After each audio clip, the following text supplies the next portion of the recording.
What is a preposition? A preposition is a word used to link nouns, pronouns, or phrases to other words within a sentence. They act to connect the people, objects, time and locations of a sentence. Prepositions are very important parts in the parts of speech series, like nouns, verb, adjectives. Prepositions are usually short words and they are normally placed directly in front of nouns. In some cases, you will find prepositions in front of gerund verbs. A nice way. Nice way means the best way. To think about prepositions is as the words that help glue a sentence together. They do this by expressing position and movement or possession, time and how an action is completed.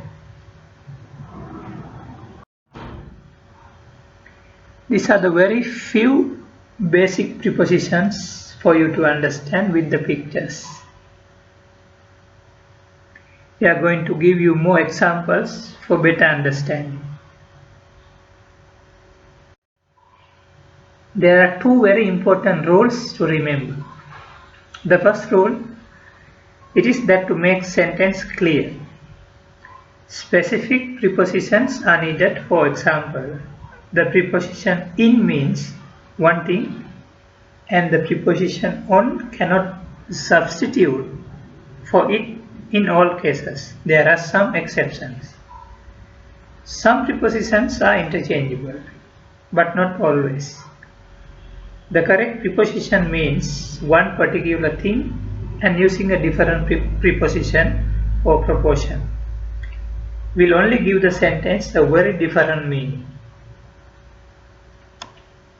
Examples for rule 1 for you to understand this more better. I want to see you in the house now, Bill. Means something very different from I want to see you on the house now, Bill. In the house means the person should go through the door, walk inside and stand in the hall or living room. On the house means he would need to get a ladder and climb to the roof where he would be on top of the house. This is the example for rule 1 with the sentence in and on, the difference. The second rule is for using preposition is that prepositions are generally followed by nouns or pronouns. There was a time in the past when teachers held strictly to this rule, but it made for some interesting sentence, like this example. I am seeking someone I can depend on. Ends with the preposition on. So people who insisted that sentence shouldn't end with a preposition would be forced to use convoluted and unnatural phrasing to avoid ending that sentence above with the preposition on. You would have to say someone I can depend on is whom I am seeking. Examples of preposition. I prefer to read in the library. He climbed up the ladder to get onto the roof. Please sign your name on the dotted line after you read on the contract. Go down the stairs and through the door. He swam across the pool. Take your brother with you. Come with me now. I can give it to you. These are very basic examples of prepositions we are going to explain more understandable way. Stay with us. Learn how to learn. There are three types of prepositions. Time prepositions such as before, after, during and until. Place prepositions such as around, between and against. And direction prepositions are those indicative of direction, such as across, up or down. Each type of preposition is important. That is why we are going to give you these three types of prepositions with the examples. This lesson may be too long for you to read, but prepositions are very important when you study grammar. Prepositions of time. Examples of time prepositions include at, on, in, before and after. They are used to help indicate when something happens or will happen. Few examples. I was born on July 4, 1982. I was born in 1982. I was born at exactly 2 a.m. I was born 2 minutes before my twin brother. I was born after the Great War ended. These are few of the examples with prepositions of time.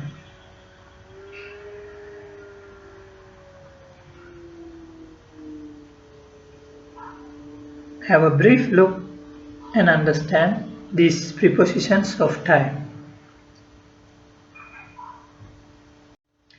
For years, months, seasons, centuries and times of day, use the preposition in with these examples.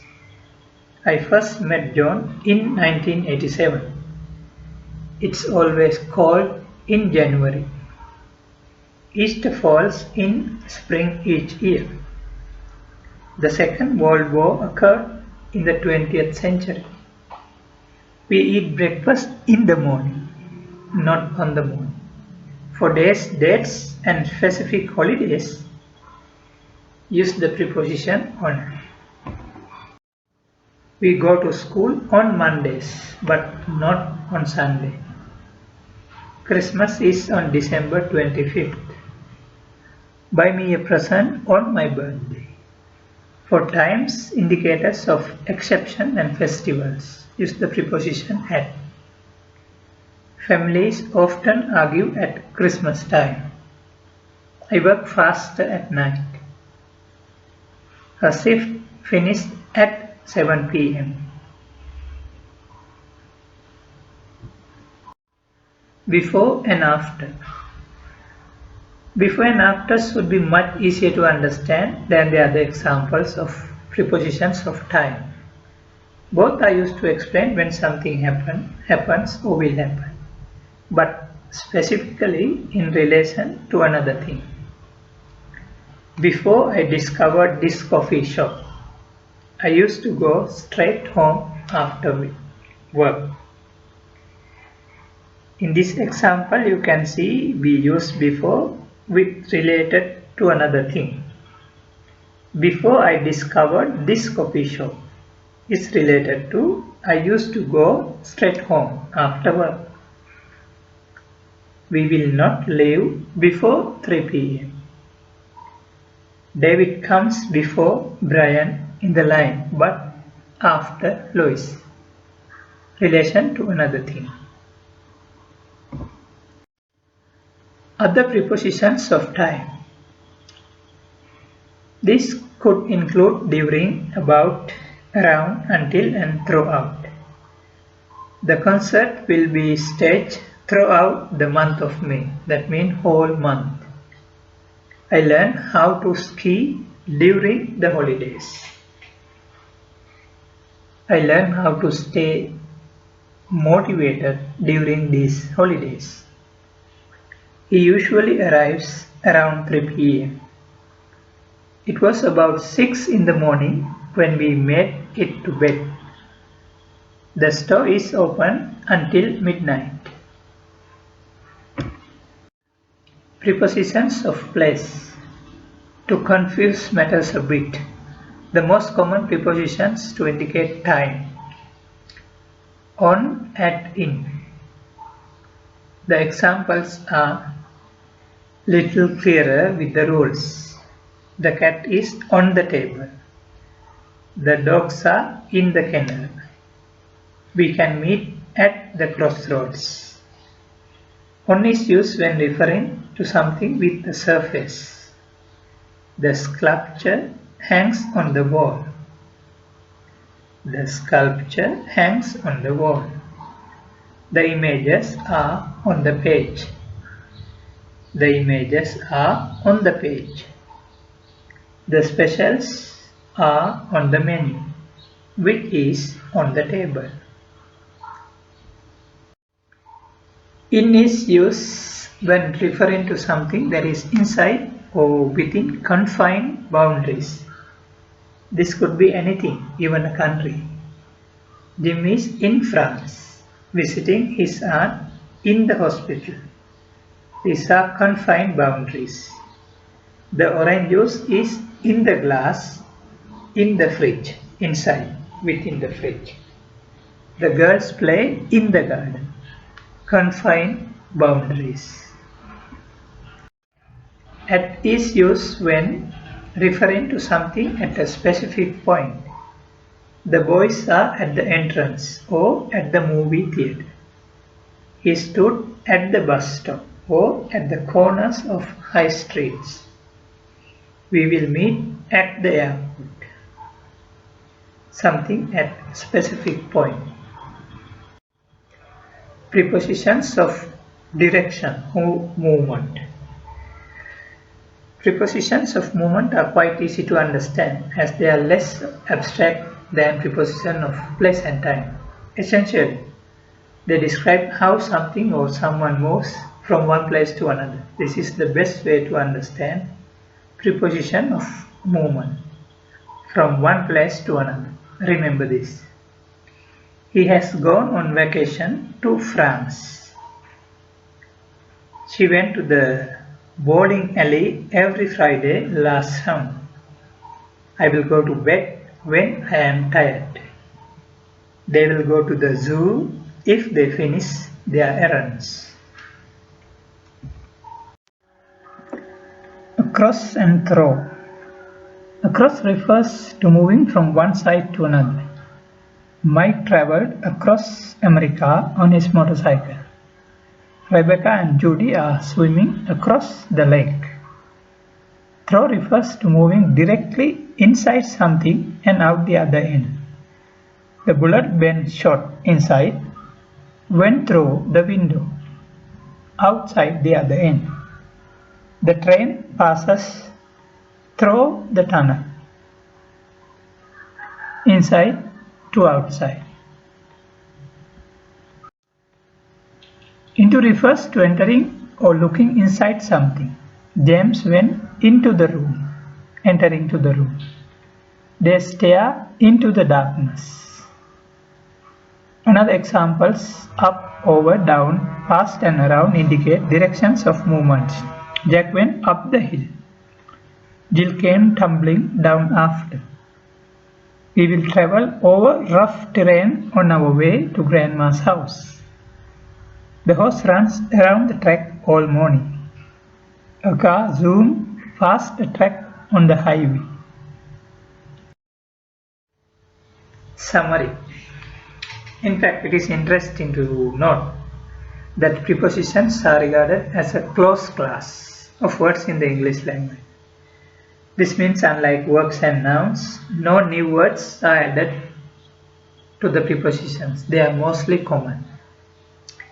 In a way, it reflects their role as the functional workhorse of the sentence. There are more than 100 prepositions in the English language.